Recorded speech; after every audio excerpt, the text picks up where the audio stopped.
কোন জাদুতে মমতাই সেরা, ধারে কাছে ঘেঁষতেও পারছে না বিরোধীরা। এই লাইন দুটোতেই নিশ্চয়ই পরিষ্কার আমি কি বলতে চাইছি। কোন জাদুতে মমতাই সেরা, ধারে কাছে ঘেঁষতেও পারছে না বিরোধীরা। অনেকেই ধরে ফেলেছেন ক্যাচ লাইনটা। আসলে বিভিন্ন ধরনের ভিডিও তো আপনাদের সঙ্গে শেয়ার করি, বিশেষ করে রাজ্য রাজনীতির হাল হাকিকাত নিয়ে চর্চায় থাকি আপনাদের সঙ্গে। আজ একটা অন্য ধরনের ভিডিও মনে হলো যে আপনাদের সঙ্গে একটু শেয়ার করি, বা এই আলোচনাটা একটু আপনাদের সাথে করি। বোধহয় সময় এসেছে এটা নিয়ে একটু ভাববার। সত্যি তো, দেখুন, আপনি তৃণমূল সাপোর্টার হন, বিজেপি হন, বাম হোক, কংগ্রেস হন, যাই হন না কেন, আপনি একজন সাধারণ মানুষ, রাজ্যের একজন সাধারণ নাগরিক হিসেবে ভাবুন তো, বা নিশ্চয়ই ভেবেছেন এতদিনে। যারা না ভেবেছেন তারা একটু ভাবুন, সত্যি কি জাদু আছে মমতাতে? তার পলিসি, তার জনমোহিনী নীতি, নাকি তার জনমোহিনী ইমেজ, নাকি তাকে ঘিরে যে ঠাট্টা তামাশা করা হয়, এক শ্রেণীর মানুষ যে ট্রোল করে তার বিভিন্ন বক্তব্য, তার বিভিন্ন স্পিচকে নিয়ে, সেগুলো। আপনারা পুরো ভিডিওটা দেখে তারপর আপনাদের কমেন্ট জানান। অবশ্যই এটাও জানাবেন যে আমি ঠিক বলছি না ভুল, বা মমতার মধ্যে সত্যি এমন কি আছে। 34 বছরের বাম শাসনের অবসানের পরই শুধু নয়, বিরোধী থাকাকালীনও তিনি কিন্তু একটা অন্য ইমেজ তুলে ধরেছিলেন, বিরোধিতাকে একটা অন্য মাত্রায় নিয়ে গিয়েছিলেন। আমি সেই মমতা বন্দ্যোপাধ্যায়, একদম বিরোধী নেত্রী মমতা বন্দ্যোপাধ্যায় থেকে শুরু করে এখন মুখ্যমন্ত্রী মমতা বন্দ্যোপাধ্যায় পর্যন্ত বলছি, পুরো যে জার্নিটা যেটা চলছে, চলছে শুধু না, গ্রাফটা দেখেছেন, এইভাবে চলছে, একেবারে ঊর্ধ্বমুখী। এটা কেন? আচ্ছা, এত তো ইস্যু হচ্ছে, স্বাস্থ্য, শিক্ষা, দুর্নীতি, রেশন, নিয়োগ, পুর নিয়োগ, এসএসসি কাণ্ড, ডিএ আন্দোলন, শেখ শাহজাহান, আরজি কর, তাতে সবাই বলছে তৃণমূল তৃণমূল তৃণমূল, দুর্নীতিগ্রস্ত যত সমস্ত স্ক্যাম, সমস্ত স্ক্যান্ডেল সব কিছু নাকি তৃণমূলে রয়েছে। তো সেই নেত্রী, তার সুপ্রিমোর কোন জাদু আছে যে 2011 থেকে যে জয়যাত্রা শুরু হয়েছে তা থামা তো দূরের কথা, আগামী কত বছর চলবে সেটা তো দূরের কথা, প্রত্যেকটা নির্বাচনে গ্রাফটা জেতার, আসন সংখ্যা দখলে করার এই রকম কেন? আরো একটা প্রশ্ন আপনাদেরকে করব, শুধুই কি মমতা, নাকি তার সঙ্গে অভিষেক বন্দ্যোপাধ্যায়, দুজনের সম্মিলিত প্রয়াস, বা দুজনের দু ধরনের ইমেজে তৃণমূল একদম অন্য অ্যাডভান্টেজে আছে? এবার আসি পয়েন্টগুলোতে।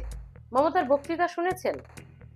এরকম বক্তৃতা কোনো মুখ্যমন্ত্রী দেন বলে তো আমার মনে হয় না। আমি কিন্তু নেগেটিভ সেন্সে বলছি না, বলছি পজিটিভ সেন্সে। এই গ্রাম বাংলায়, এই বাংলায় অনেক মানুষ কম শিক্ষিত, অনেক মানুষ বিভিন্ন কারণে, দারিদ্রতা হোক বা যে কোনো কারণেই হোক, শিক্ষার আলো অনেক জায়গায় সেভাবে সেই মানুষটার মধ্যে পৌঁছয়নি। এমন মানুষের কাছেও মমতা যেমন জনপ্রিয়, আবার যারা পুরোধার রাজনীতিবিদ তাদের কাছেও মমতা চর্চার বিষয়।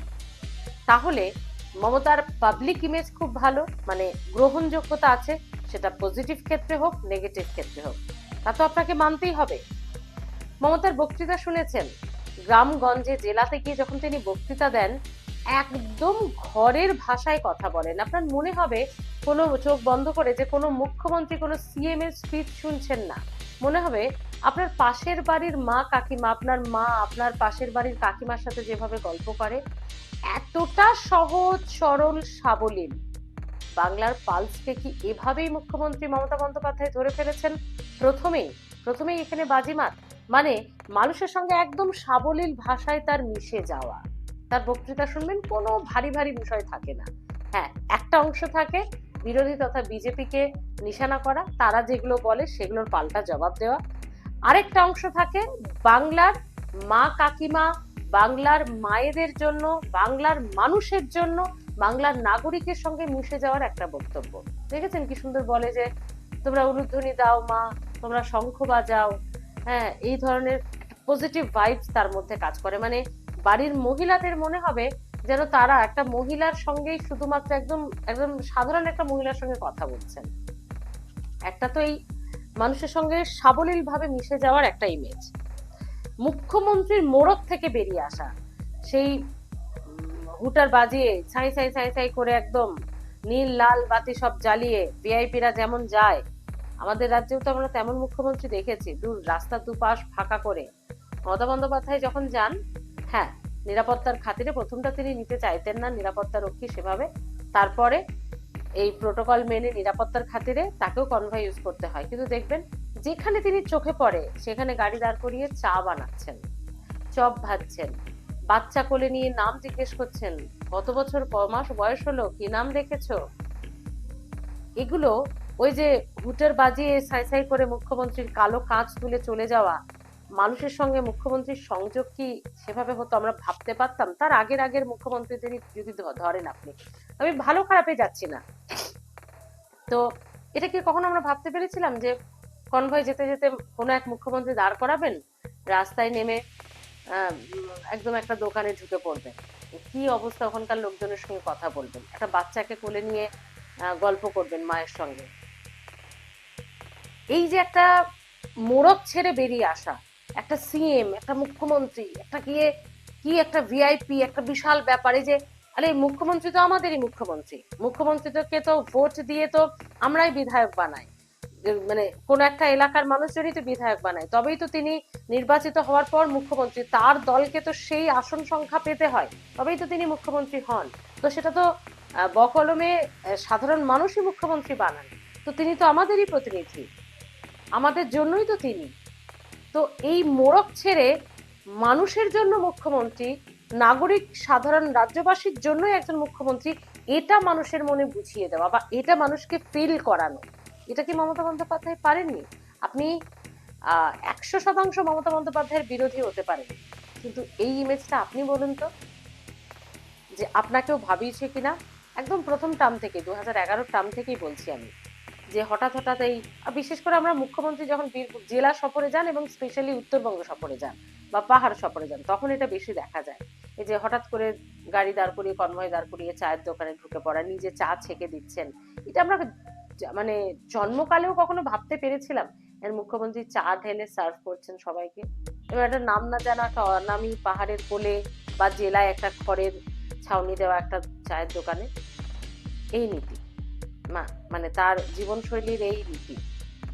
এছাড়াও এই যে পাবলিক ইমেজ, এই বিষয়গুলো বললাম, আরেকটা হচ্ছে যখন যেটা তার ভেতরে এক বাইরে এক, এটা কিন্তু খুব কম দেখা যায়। দেখবেন তিনি এটা একটু অন্যভাবে বলতে হবে যে তিনি দেখুন যখনই কোনো স্পিচ দিচ্ছেন, কোনো কথা বলছেন, কিছু ভুলভাল বক্তব্য, মানে আমি অসাংবিধানিক আনপার্লিয়ামেন্টারি স্পিচ বা শব্দ বলছি না, মানে খুব সাবলীল ভাবে বলতে গিয়ে হয় না, যেগুলো নিয়ে ট্রোল করছে এখন মানুষ, এক শ্রেণীর মানুষ যেগুলো সোশ্যাল মাধ্যমে ট্রোল করে, তাকে নিয়ে একটু মজার ঠাট্টা তামাশা করে, আমি জানি না সেটা করা উচিত কিনা, করে। তো একটা বিষয় তো ঠিক, তার এই যে বক্তব্যটা, এই ফেসবুক বলুন, সমাজ মাধ্যমে ট্রোল হওয়া বলুন, negative publicity is also publicity, আমরা তো এই আত্মবাক্যটা জানি। তো এটাও কি তার পাবলিসিটি বা এটাও কি মানুষের কাছে পৌঁছে যাওয়ার একটা দিক নয়? মানে খুব সহজভাবে মানুষ তাকে রিলেট করতে পারছে তো, মানে তাকে নিয়ে ট্রোল করা যায়, মানে কতটা সাবলীল তিনি হয়ে গেছেন। এটা কি একটা তার নেগেটিভ পাবলিসিটি হলেও তার পজিটিভ দিকে কাজে লেগে যাচ্ছে, ভোট ব্যাংক থেকে শুরু করে তার যে জনপ্রিয়তা, তাতে নাকি এগুলো তো গেল এই ইমেজ, নাকি কন্যাশ্রী, যুবশ্রী, পথসাথী, পথশ্রী, সব থেকে বড় বিষয় হলো লক্ষ্মীর ভান্ডার, 500 থেকে 1000, 1000 থেকে 1200 হয়ে গেল। 2011, 2016, 2021, 2019, 2024 বিধানসভা, লোকসভা তো আছেই, পঞ্চায়েত, পুর নিগম পর্যন্ত এখন তৃণমূল কংগ্রেসের জয় জয়কার। হাল ফিলে কি হলো? 6-0, 6 ছক্কা। শুধু তাই নয়, এর আগের একটা ভিডিওতে আপনারা অনেকেই সেটা দেখেছেন, ভালো রেসপন্স পেয়েছি আমি, আপনাদের মন্তব্য করেছেন পার্সেন্টেজ কিভাবে বেড়েছেন, শুধু 6 হয়নি, পার্সেন্টেজ 5, 10, 15, 20 অব্দি পার্সেন্টেজ বাড়িয়েছেন। কোথায় নেগেটিভ ইস্যুগুলো কাজ করেছে? তাহলে এটা কি ভাবার জায়গায় এসছে বা বিরোধীরাও ভাবছেন, বা আপনি তাবড়ও একজন বিরোধী হতে পারেন মমতা বন্দ্যোপাধ্যায়ের, আপনিও তো ভাববেন কোন জাদুতে মমতাই সেরা, ধারে কাছে ঘেঁষতেও পারছে না বিরোধীরা। আজকে এই ভিডিওটাই আমার মনে হলো যে আপনাদের সঙ্গে একটু আলোচনা করি, দেখি আপনি কি বলেন। দেখুন, আপনি তৃণমূল করুন, সিপিএম, কংগ্রেস, যা ইচ্ছে করুন, রাজনৈতিক দল, আপনার একদম ব্যক্তিগত আদর্শ, ব্যক্তিগত মতামত, কিন্তু প্লিজ এটাতে কমেন্ট করতে ভুলবেন না। কোন জাদুতে, মানে মমতা বন্দ্যোপাধ্যায়ের মধ্যে এমন কিছু আছে নাকি শুধুই ক্যাশ টাকা, শুধুই লক্ষ্মীর ভান্ডার, শুধুই কন্যাশ্রী, মানে মানুষকে ক্যাশ টাকা দিয়ে ভোট কেনা? সত্যি কি তাই এটা, নাকি সত্যি কোথাও একটা প্লাস পয়েন্ট আছে এই মানুষটার মধ্যে, এই ব্যক্তিত্বের মধ্যে?